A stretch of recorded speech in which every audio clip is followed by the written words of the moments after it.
Section 36 Vaisampayana said, on the last day of the sacrifice, when the king was to be sprinkled over with the sacred water, the great Brahmana Rishis, ever deserving of respectful treatment, along with the invited kings, entered together the inner enclosure of the sacrificial compound, and those illustrious Rishis, with Narada as their foremost, seated at their ease with those royal sages within that enclosure, looked like the gods seated in the mansion of Brahma, in the company of the celestial Rishis, endued with immeasurable energy. Those Rishis, having obtained leisure, started various topics of conversation.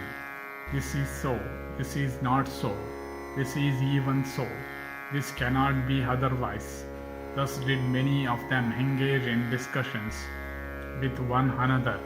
Some amongst the disputants, by well-chosen arguments, made the weaker position appear the stronger, and the stronger the weaker.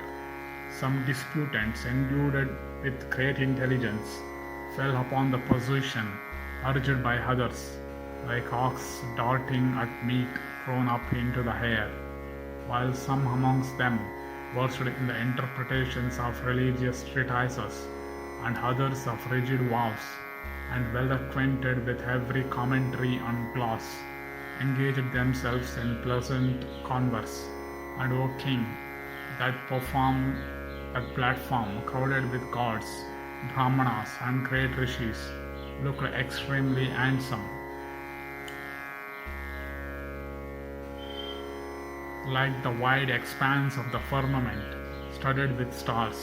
O monarch, there was then no Sudra near that platform of Yudhishthira's mansion, nor anybody that was without vows.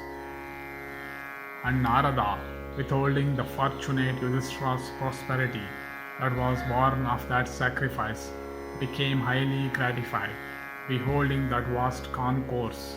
All the Kshatriyas, the Muni, Narada, O king of men, became thoughtful, and noble amongst men, the Rishi began to recollect the words he had heard of old in the mansion of Brahma regarding the incarnation on earth of portions of every deity, and knowing our son of the Kuru race, that was a concourse of incarnate gods, Narada thought in his mind of Hari, with eyes like lotus petals.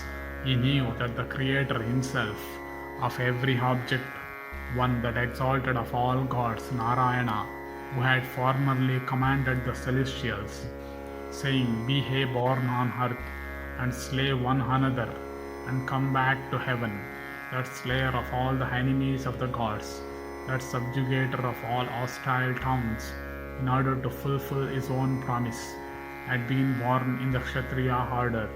And Narada knew that the exalted and holy Narayana, also called Sambhu, the Lord of the universe, having commanded all the celestials thus, had taken his birth in the race of Yadus, and that foremost of all perpetuator of races, having sprung from the line of Andaka, Rishnis on earth, was graced with great good fortune, and was shining like the moon herself among stars.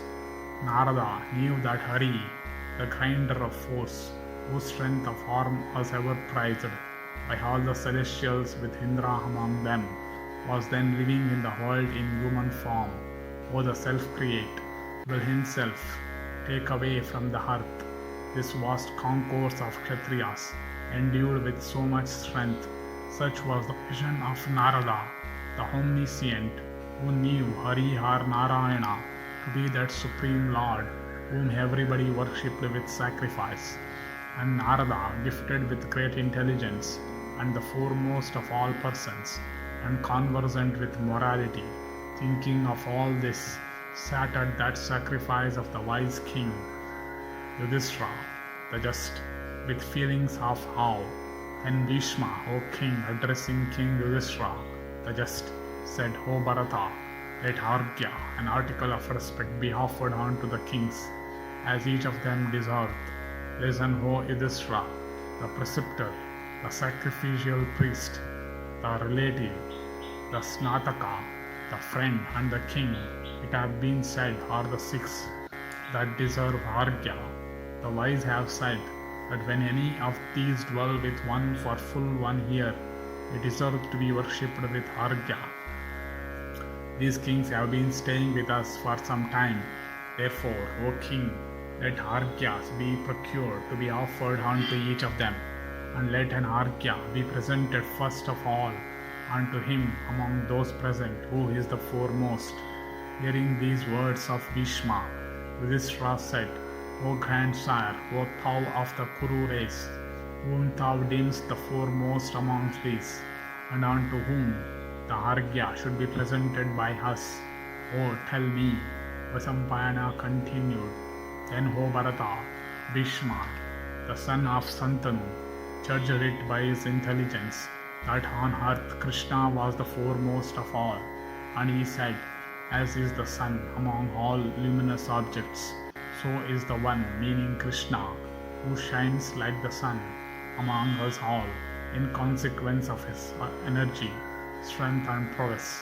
And this our sacrificial mansion is illuminated and gladdened by him as a sunless region by the sun, or a region of still air by a gust of breeze.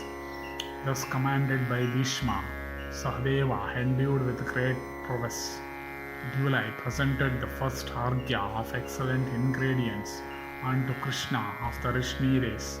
Krishna also accepted it according to the forms of the ordinance, but Shishupala could not bear to see that worship offered unto Vasudeva, and this mighty king of Chedi, reproving in the midst of that assembly both Bhishma and Yudhishthira, censured Vasudeva thereafter. Thus ends the 36th section in the Arghyaharana Parva of the Sabha Parva.